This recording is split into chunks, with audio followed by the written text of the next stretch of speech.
Hi, everyone. Thanks for joining this BizChat today. We have Visalia Rawhide with us. Without further ado, we can get into the swing of things here. Why don't Jill, Joe, and Cassie introduce themselves and state your role with Visalia Rawhide? I'll go first. I'm Jill Guerin. I'm the Media Relations Manager and Director of Broadcasting for the Visalia Rawhide. Thank you. I'm Cassie. I am technically the Director of Events at Rawhide, but do a multitude of things there. Thank you. And Joe? And my name is Joe Ross, and yeah, one of the things you guys hopefully will learn over this conversation is there's a multitude of hats you got to wear. But yeah, my technical title is Director of Community Partnerships.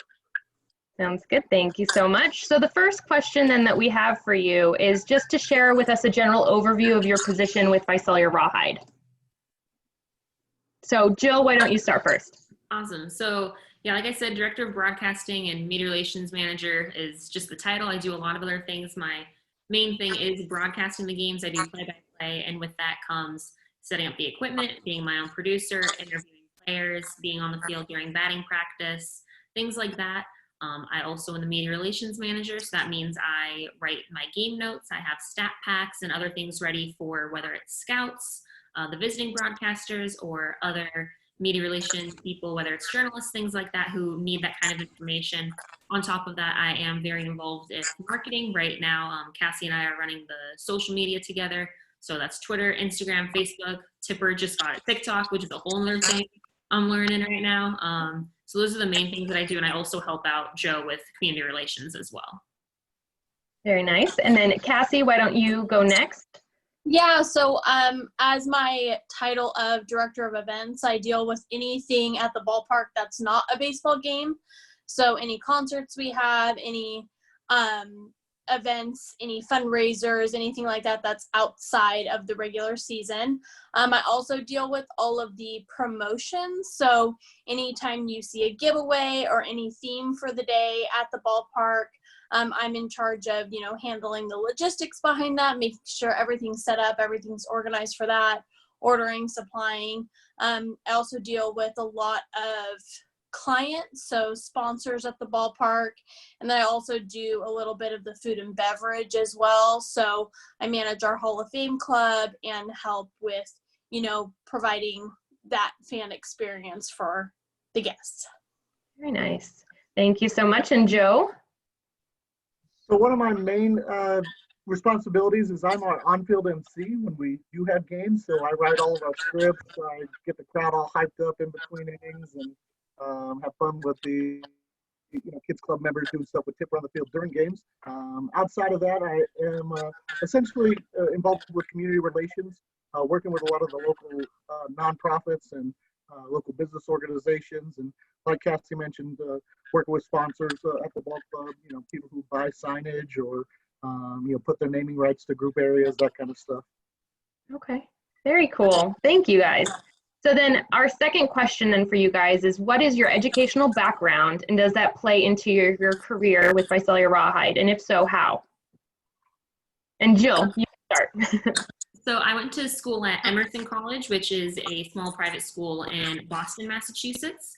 I majored in journalism with an emphasis in broadcast. I also minored in sports communications and had a focus in marketing communications. So I basically went in there being like, I'm going to get a job somewhere, somehow in sports.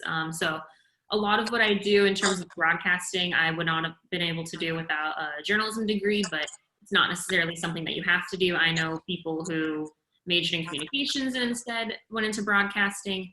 In terms of media relations, either a marketing background or a journalism background is usually what you'll see with that.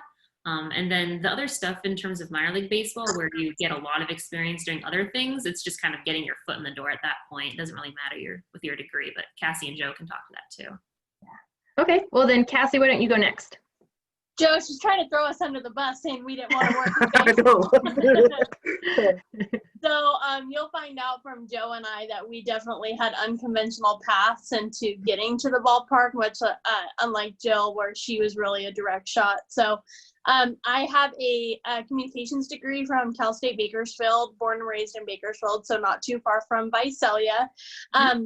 But I focused in digital media, so I, went into college thinking I was going to be a journalism major like Jill, and I thought that I was going to do news, I was going to do broadcasting, and then I got in there and I was like, I don't like this. I'm going to do the most challenging thing, which is digital media. So I jumped into classes that had no females, that were code writing, website building, videography, all that good stuff, and I really started to love it. But my communications degree paired with that taught me a lot of things. It taught me how people work, how businesses work, and essentially, your 5 W's, your who, what, when, where, why, that apply to kind of anything. And I take that and I apply that to events. I apply it to baseball.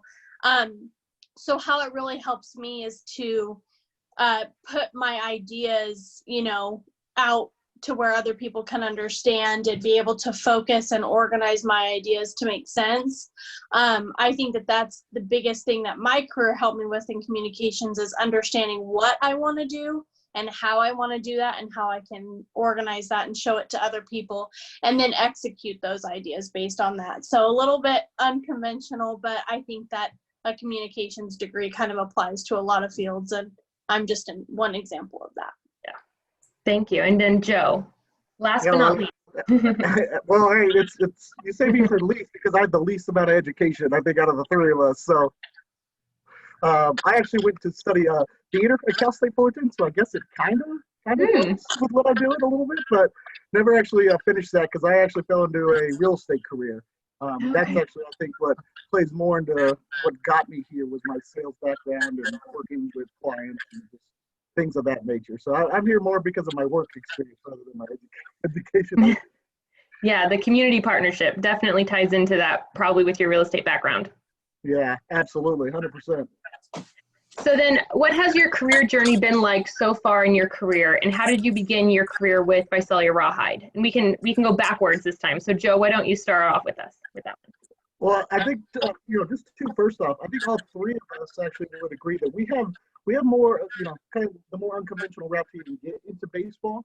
The vast majority of people, in order to get a job in baseball, you have to go to winter meetings, and, work with their organization that helps them kind of find jobs and stuff. So we all, kind of came in unconventionally. But yeah, my career in real estate was kind of how I think I got, kind of even interested in baseball, going to games and entertaining clients there and that kind of stuff. But how I ended up here was, I actually had a connection to our previous general manager, and when there were some openings after the 2018 season, I interviewed and she hired me during a game. So it's opened up a whole bunch of doors, and it's been a wonderful ride. Obviously, we won the championship last year, so that was kind of the icing on the cake. But yeah, it's been interesting because now it's allowed me to work with other organizations such as the Tulare Kings Hispanic Chamber of Commerce, and I now sit on their board because of my connections to the Rawhide. So yeah, it's been great. Yeah, very nice. Okay, and then Cassie. Yeah, so I think my career path has been one of the most unconventional. In high school and college, I really worked hard in restaurants and flower shops, doing wedding planning, kind of a multitude of things to stay afloat, really put myself through school. And then coming out of college, I was recruited by a winery in Madera to come work for them and be kind of the main source of their marketing and sales, and eventually work myself up to assistant general manager. And as the sales manager for this winery, I was partnering with a lot of ballparks to be their wine sponsor. So kind of what that means is that there's kind of an advertising deal that's worked out where the ballpark would agree to buy our wine and us be the supplier of wine for that stadium. And in return, we pay for advertising at the ballpark. So it's kind of a win-win situation. I was working with the Fresno Grizzlies, the Rancho Cucamonga Quakes, the Reno Aces, and then obviously being in Madera, just a short hour away, was Visalia. So when I landed there and was able to make that connection with the general manager and the kind of food and beverage manager at that time, we were able to become the sponsor there. Well, halfway through the Rawhide season of last year, the events manager had moved on to another job. And so I reached out to the GM and was like, hey, like, this is kind of my dream job. I don't know if you're looking, if you've already hired. And within a month, I was there at the ballpark. So it was a big transition, but ultimately couldn't have made a better decision, that's for sure. Yeah, thank you. And then Jill. Yeah, mine's definitely a lot more straight shot than Joe and Cassie when it comes to baseball. I knew that this is what I wanted to do since I was 13. So graduated from college, had a bunch of internships, did different things just to help make money too, with working at concession stands, things like that. But I got an internship with the Boston Red Sox, and that was the big thing that kind of helped my career. And I was able to get that because of the connection at my college. So because of that internship, my internship director was able to get me a non-paid broadcasting job with a summer collegiate league in New Hampshire. And I was also interning with the AAA team of the Red Sox in Rhode Island. So I was moving between 3 states for a summer, which was pretty intense, but it was a lot of fun because I got my reel together and I made some awesome connections. And I actually also knew someone who worked for the Rawhide. He's now one of our general managers. He was a senior on the baseball team when I was a freshman on the softball team. I reached out to him when I found out there was an opening for a broadcaster, and he put me in touch with the general manager at the time, and the rest is kind of history. So yeah, mine's a little more of a straight shot rather than moving around from other companies and I knew I was going to be in baseball. But, Yeah. Thank you. So we do have a question from a student. Jasmine chatted to me a question.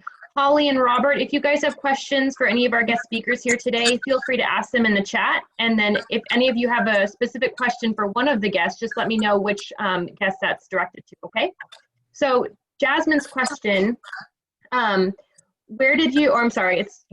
Jasmine. So where did you learn the most hands-on training that helped your career? Was it school or was it learning more on the job? I think it was definitely for me on the job, 1,000%. You learn a lot of skills in school, like your writing skills, your presentation skills, and those are definitely things you need. But where you're gonna learn the most is where you fail the most. And for me, it's been all these jobs that have led up to working at the Rawhide that I've learned all these little individual skills that I take and put all together into my job. So for example, working at a flower shop, you wouldn't think that there's a lot of skills to be learned there to what I'm doing now, but that's where I learned all of my social media skills, because my boss was like, here, you're young, you can do this. And that's where I learned all the tricks of Facebook. The Instagram was like brand new when I was doing that, right? Gosh, I feel so old. But I think on the job and doing as many things as possible, not turning down any opportunities, is where you're going to learn all those skills that you don't realize you need. But 5-10 years down the road, it's going to be a lot of advantage for you. That's good. Thank you.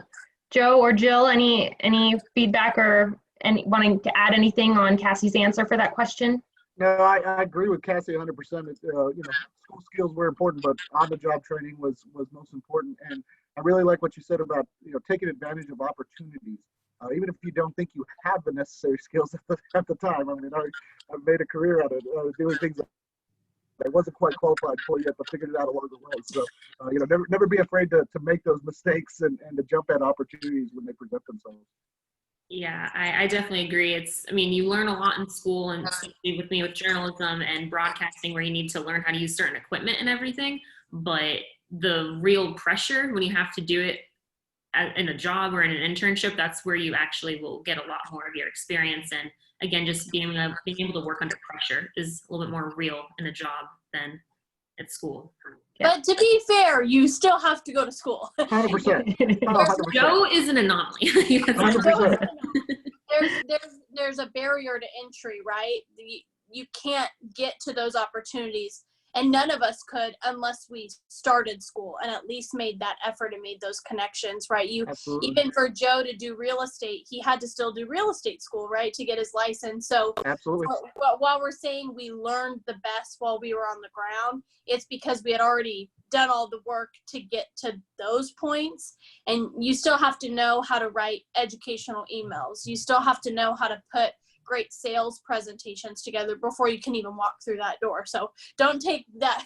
We don't want you to go to school because we want you to stay in school and you got to finish that. But you'll realize how much those skills are put to the test when you get out into the workforce.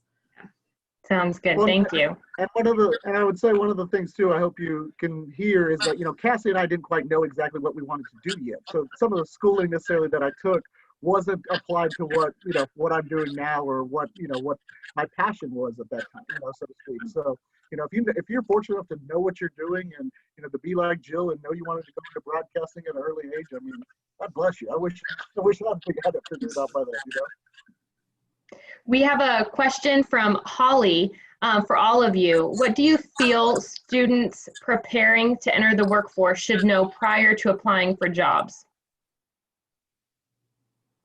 That's a good question. I think the biggest thing you need to know is you got to work hard, and nothing is going to come easy. It is going to be hard. If there's anything I've learned, it's that all the struggle and the hard jobs and the hard tasks we've had to go through, there's been days where I've been at the ballpark for 3 days straight and didn't go home, right, guys? Like, there's always going to be those hard times, and be prepared for it. And there are going to be, months where you can't afford much and you're working hard to pay for your apartment and do all those things, but it's all for a reason, and it's all building up your skills. So just be prepared to work hard. And the people who go out there and they work hard, those are the people who are rewarded. If you think you're going to go out there and this job is too hard and I don't want to do it, take advantage of that opportunity. Trust me. If you think it's not worth your time, or you think it doesn't pay enough, or the benefits aren't good enough, coming out of college, the best thing you can do is say yes. Say yes to everything. Yeah, definitely. I think to not only echo that, but also the connections are how I got all of my jobs and all of my internships. It's very important to keep in touch with people who have helped you. And even if they interview you and they say no, send them a thank you email, thank you card, things like that. And you never know who's watching. That's what I learned when I was being recruited for softball for college, is you were in line at the concession stands at the softball game, and a coach could be behind you and they hear you talking smack about your coach. You never know who's listening. You never know who's around you. Someone can always be there. And what you say and what you do will either help you or hinder your career. Thank you. Good advice.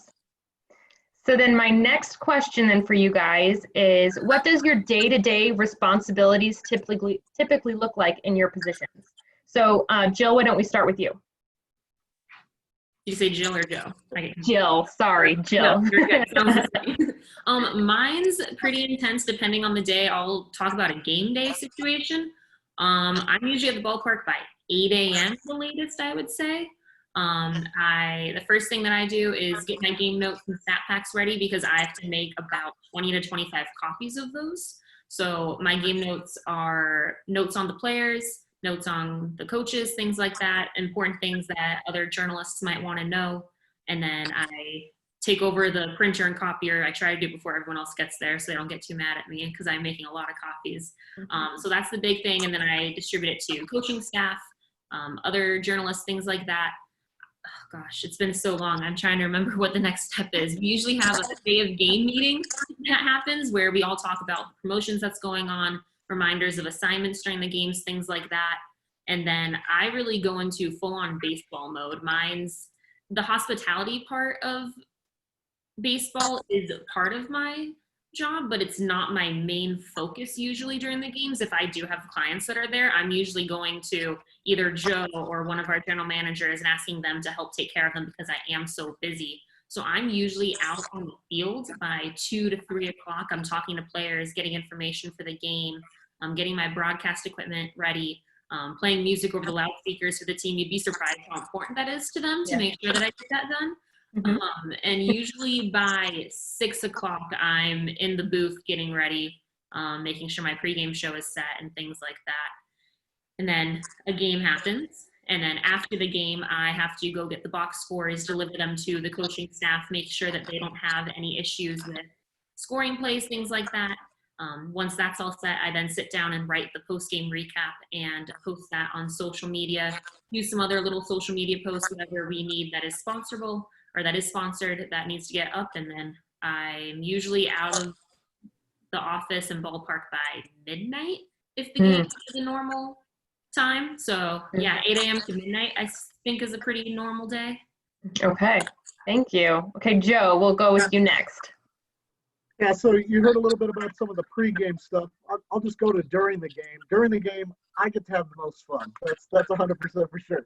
I get to walk around from the beginning of the game. I arrange all of our national anthem singers, all of our color guard presentations, all the kind of, entertainment portion of the game. Even going in between innings, finding our kids club members and, figuring out what games we're going to play, taking tipper here, taking tipper there, and all during the game and getting to interact and talk to fans. So again, I definitely have by far the best during the game job I think of everyone, at least here for sure.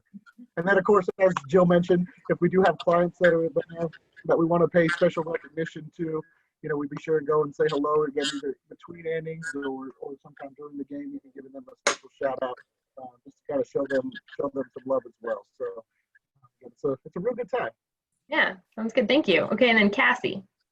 Yeah, so I think one of the big things that we're touching on kind of lightly here is we keep saying clients. So just to clarify, these are the businesses, the community members, the sponsored elements of a baseball game. So these are all the advertisements that people are buying, whether it's a sign, whether it's a video board ad, whether they're sponsoring a game. We have the steel blowers competition where they use the electric blowers to move around balls around the field, right? And whoever can do that first wins.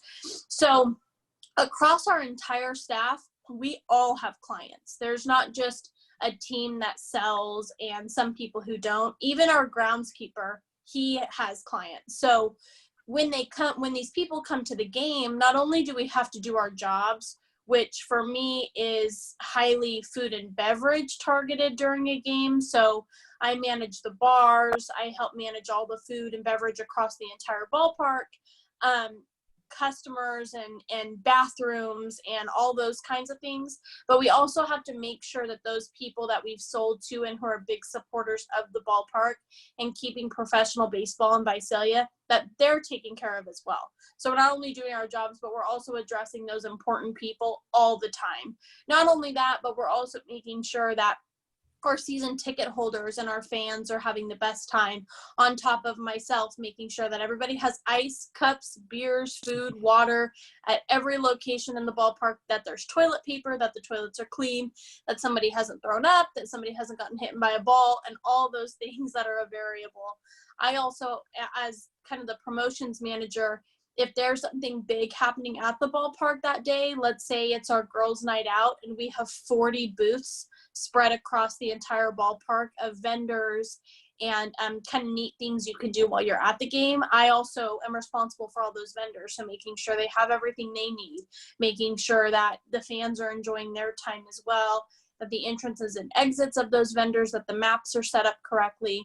So for me, I have a lot more varying things it can be during a game, but it's really staying organized during the day and staying positive, staying hydrated, which is super important when it's so hot at the ballpark, but also just remembering like we have the best job in the world, and being able to adjust kind of day to day during the season. Yeah, one thing I want to add that Cassie didn't mention either, and I forgot, is we both have to post on social media throughout the day too. At some point, that's just very much so something that's we're just used to doing. It's a part of like our day-to-day stuff, and I completely forgot that we're posting throughout the day too. Yeah, sounds good. Thank you. So we did have a few questions come in the chat from students. So Holly is wanting to know, for all of you, do you feel or have you felt that there is a preference when hiring for younger generations over older or vice versa? I'd say baseball is definitely a younger person's game, I guess, just because it's strictly how hard you have to work. And like you probably understand by now, all of us are there from 8 a.m. to midnight on a game day, and that's sometimes 6-7 games in a row. So I can see how some like I have older family members that are like, I couldn't do that, So, at least in our industry, there is a lot more. And myself, I'm 34 years old, and I'm definitely one of the older people older persons on our staff, so to speak. So. Yeah, I think that there's kind of benefits and disadvantages to both. One thing about our job specifically is everybody has a very physically demanding job. Everybody at the ballpark. There's no one that isn't required to have physical aspects of our job. I mean, what do you guys, Joe, what do you walk in miles per day at the ballpark? Yeah, I stopped wearing one of those foot counters because I didn't believe the number. I was like, there's no way that I walk this much around all day. Yeah, I mean, I'll walk daily, 10 miles on a game day, easy. Just during the game, it's so being young and being healthy and being fit and active, those are advantages. Also an advantage to being younger is maybe you don't have as many commitments in your life. So this job specifically, especially during the season, is very time consuming. As Jill pointed out, 8 to 12 is like normal. If 8 a.m. to midnight. If Jill has more responsibility, she may be there at 5 a.m. the next day. I mean, during the season, it's very demanding. So not having kids, not having a spouse can be of benefit. I'm engaged, so my relationship gets challenged definitely during the season. But those are kind of the advantages in this career specifically. However, if you're older, you may have more sales experience. You may have more connections in the community. That's why if you are younger, you want to build that experience and connections as fast and as well put together as you can with the other advice we said, just so that you can make yourself as desirable as possible as an employee. Yeah, echoing what Cassie said, I'm the youngest on staff. I'm 23, not married, no family, or I have a family, but no kids or anything. And it just makes it easier where I don't really have any commitments other than I have to go to work and work hard. And then in terms of social media, I don't think I've ever met someone above the age of 30 who's running an entire social media campaign for someone. So I think definitely that helps to be younger. But like Cassie said too, is I didn't have any sales experience. I had marketing experience in terms of school and helping with marketing and social media for my internships, but I had no sales experience. That's something that I had to really work on. Good, thank you. So we did also have a question from Jasmine. She chatted to me. She says, would you say a communications degree is flexible for a number of media careers? I'm not sure exactly what I want to go into, but I enjoy creating digital media such as photography and graphic design. I would also help broadcast games in high school, but again, I'm not too sure what I enjoy the most to make a career of. Yeah, I definitely think having a communications degree myself, there's so much you can do with it. And like Joe said, figure out what you like most, right? So as you're doing all these different projects, what are you really enjoying? And if you're not totally sure, I would recommend either part-time jobs or internships. Get as much experience as you can. So when I was in college, I was working at a restaurant, I was working at a flower shop, and then I was also interning for the public relations department at the university. And kind of doing all those three things at one time, you start to lean towards one that you enjoy. So try to pick up either part-time work like we do at the ballpark, or doing an internship of some kind to see kind of where your heart leads you. Thank you. Yeah. I mean, I majored in journalism, but with all of my minors, it essentially was a mini communications degree is what I got. And I have a lot of friends that I went to a communications school who either went into marketing, PR, journalism, things like that.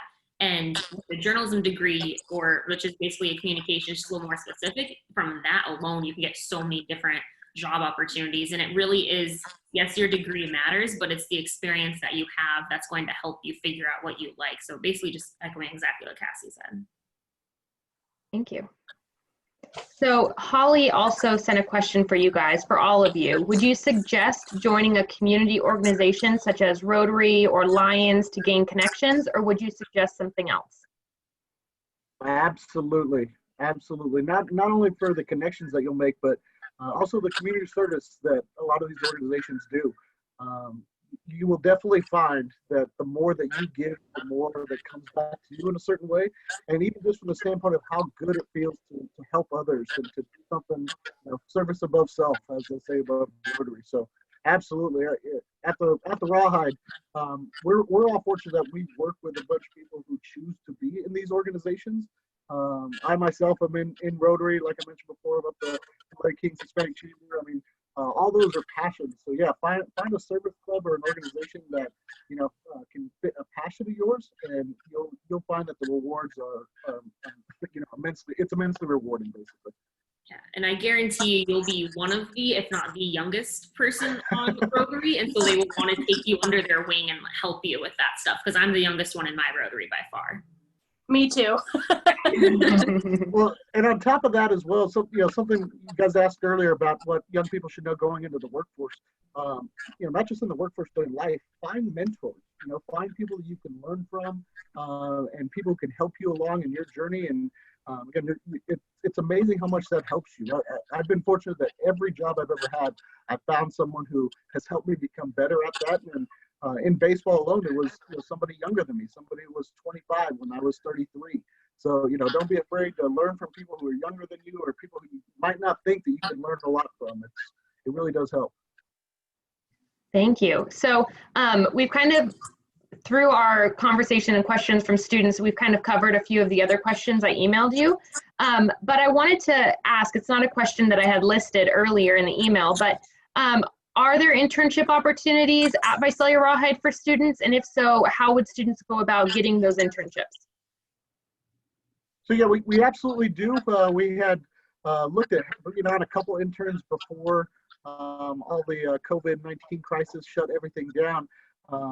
And so yeah, basically the way to go about that would be to send me an email. My email is pretty simple. It's my name, Joe, and that's at rawhidebaseball.com. And our internships, we're still kind of working out the logistics of them, so to speak, because they have changed a little bit. We have one person coming back from our previous intern, Hannah, who's going to be doing a lot more of the social media. But we only are going to be having about 2 or 3. But yeah, anyone interested, please send me on over, and I can talk a little bit more in detail one-on-one, and kind of talk to that person specifically about what exactly they'd be interested in. Because one of the things we're definitely trying to do is find the right people for the right positions, so to speak. So yeah, so just shoot me an email. I can definitely give you my contact info, and we can talk more. Sounds good. Thank you.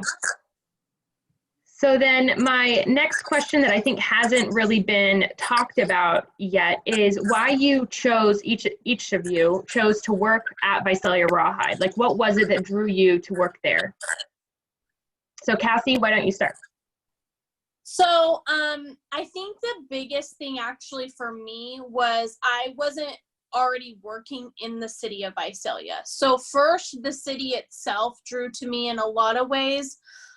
Growing up in Bakersfield, living in Fresno, I've lived in kind of the big cities and looked at kind of the future for my life and raising a family and kind of building a life, and Visalia was super, super desirable for that.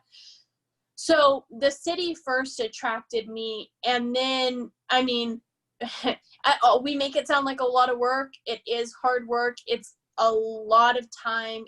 It's very physical.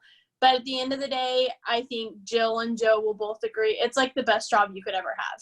Like we work at a baseball stadium, we hang out with the mascot Tipper, like all those things that are cheesy and fun are very real for us. There's nothing better than watching these kids play a game on the field in between innings, or having a sponsor be so excited and so happy that they get to see their business being promoted to, our 30,000+ fans on social media, plus in the ballpark, seeing that gratification and that happiness. At the end of the day, it's still America's pastime. It's still baseball. And to be able to, for me in events, be able to take all that magic and being able to put it towards other things like concerts, like benefits, like birthday parties or anything, and bringing that magic of baseball to something totally different, that's all it is for me at the end of the day. Very cool. Thank you. Any additions to that, Joe or Jill? Yeah, definitely. Go for it, Joe. No, you, Jill. Go ahead. For me, baseball is my first love. I started playing when I was 6 years old. I knew that if it wasn't broadcasting, I was going to be doing something with baseball. So in terms of moving to Visalia, broadcasting is a lot more specific of a job. There's not a lot of opportunities there. So the Rawhide just fit perfectly with where it's close enough to home. Where I'm from, Los Angeles, it was okay. I knew someone there, so it wasn't going to be completely new to me. But like Cassie said, just the magic that what happens there. I mean, I help run social media, and you share a photo of a fan and they're commenting, that's my kid, we had so much fun, we can't wait to come back. And that's what it's all about. And for me, I get to relay that in a very specific way in broadcasting too, where I'm broadcasting primarily to some pretty specific Rawhide fans, but also to the players' families, their girlfriends, their wives. So I get to give them that insight into this team and I just love hanging out with the guys. I get a very specific relationship with them on the field. And I mean, I have the best job in the world. If you haven't listened to the last 2 minutes of Jill's championship broadcast and you don't get goosebumps, there's something wrong with you. Like, that's like her last 2 minutes screaming the drought has been broken after we won the championship after 41 years. Like, there was nothing like that feeling. And that's why we work our butts off for it. Thanks, Cass. And then Joe, do you have anything you want to add for that? Absolutely. I mean, for me, I grew up and they were the Visalia Oaks. It was way before even the Rawhide. And so for me, this is like working for my local team. I mean, regardless if you're a Dodgers fan or a Giants fan or whatever, if you are from the Tulare, Kings County, the Rawhide is your team. And one of the things that I've learned in my year and a half in baseball is learning how rare an opportunity is to work for your local team. The vast majority, like our two co-GMs, for instance, they're from Brooklyn, New York. So to be able to work for the hometown team was a dream come true and an opportunity I couldn't pass. And I love the word that they use, magic. It is a magical place.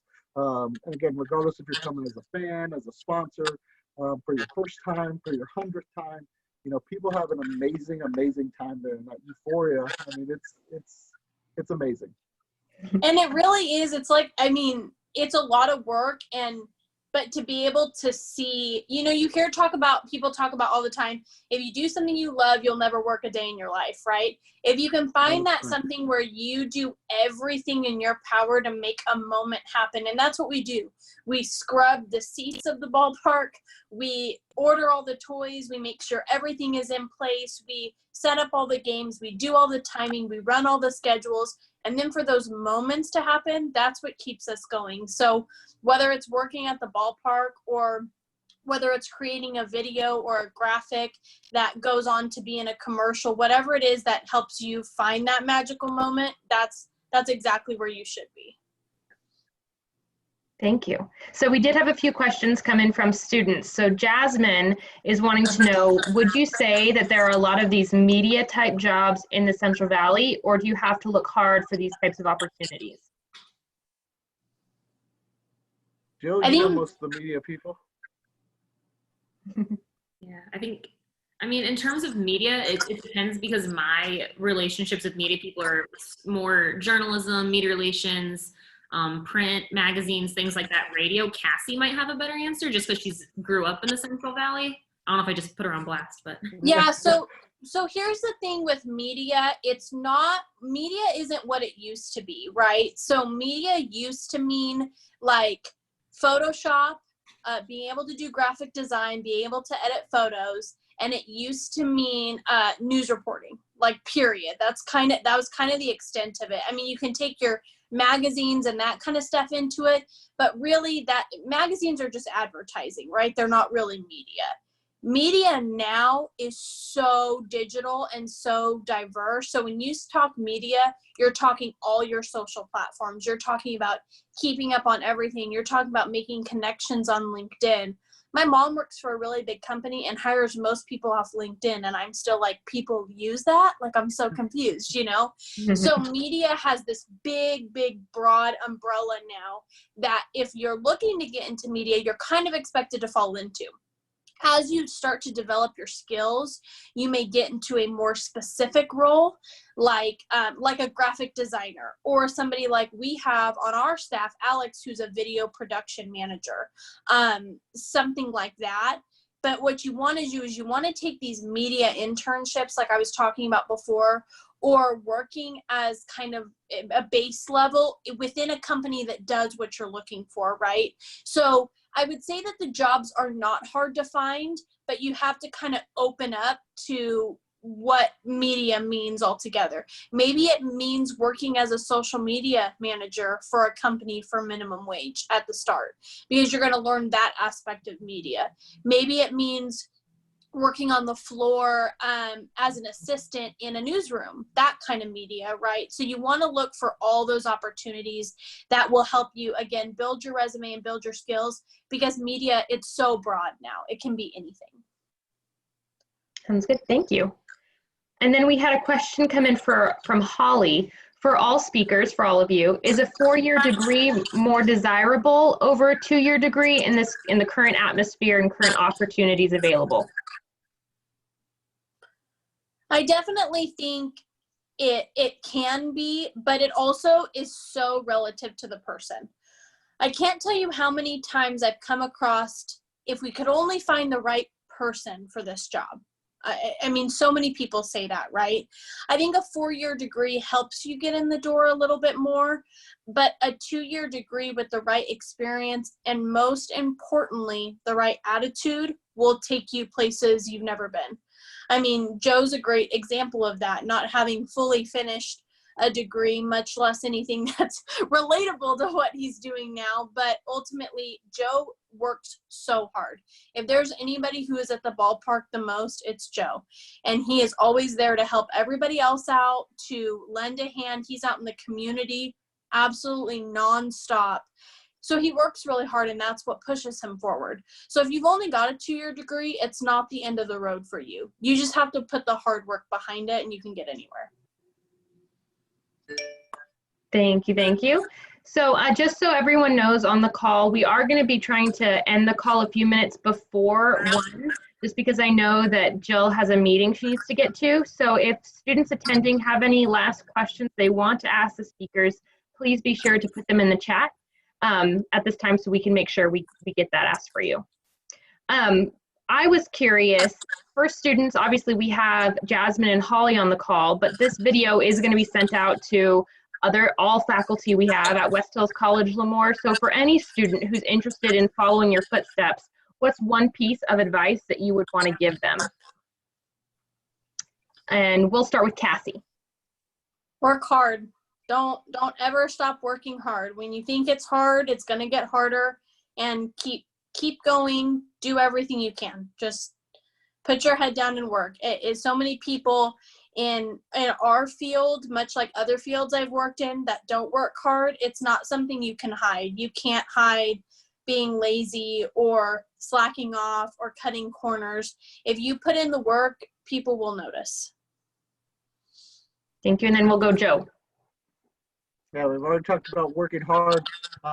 Definitely check your ego. And what I mean by that is be willing to learn, be willing to listen, and take advantage of those opportunities when they present themselves. Do not be scared. Do not hesitate. Because if you make a mistake, admit it, learn from it, and move on. That's good. Okay, and then Jill? Yeah, definitely what Cassie and Joe said, but as weird as and easy as it sounds, be nice. People want to work with people who are fun to work with and who laugh a lot, and you're going to go way further in life if you're known as the fun person to work with, the nice person who's always willing to help. Sounds good. Thank you. And then my last question that I had for you guys is for anyone who's actually interested in working for Visalia Rawhide, where or how would they apply? So just to make it clear, we have been talking about careers in baseball. If you want to work for us and be part of our family in like concessions or ushers or things of that nature, we always have opportunities for that during the season and welcome that. The careers in baseball are pretty hard to get. We only have about 12 of us on staff, but our Rawhide family, as far as our concession staff and game day staff, probably is close to about 150, 200. So So anybody who's interested in looking for part-time work, please, we welcome that as well.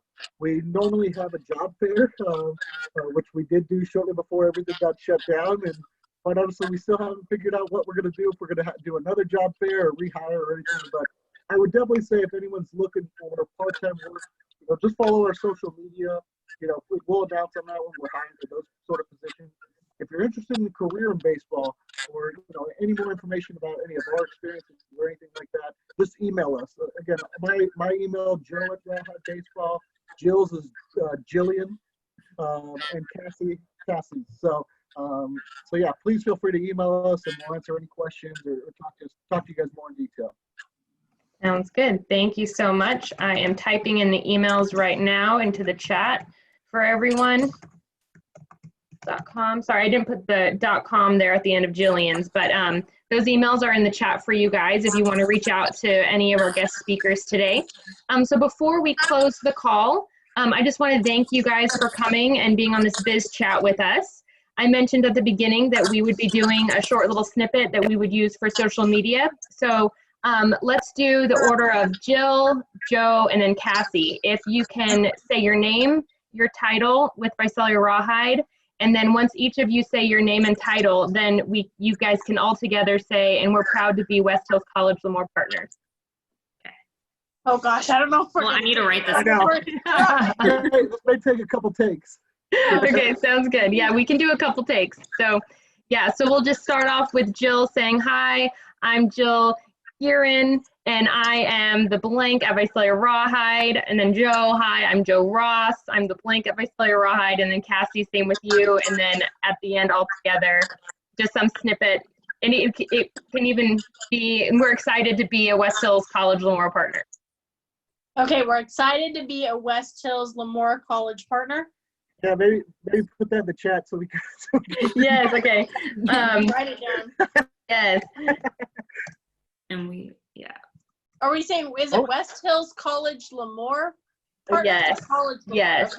Yes. And of course, there it is in the chat for you. And of course, we're asking that because Jill and I, we talk for a little. We're asking for Cassie. We don't. Really, guys, you are putting me on the spot. Okay. Okay. Sounds good. Okay. So then we'll start. So ready? 1, 2, 3. Hi, I'm Jill Gearin. I'm the Director of Broadcasting and Media Relations Manager for the Visalia Rawhide.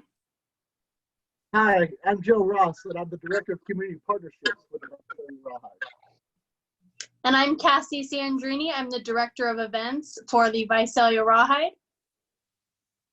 And we are excited to be West Hills College West Lemoore Hills Community College Lemoore partners.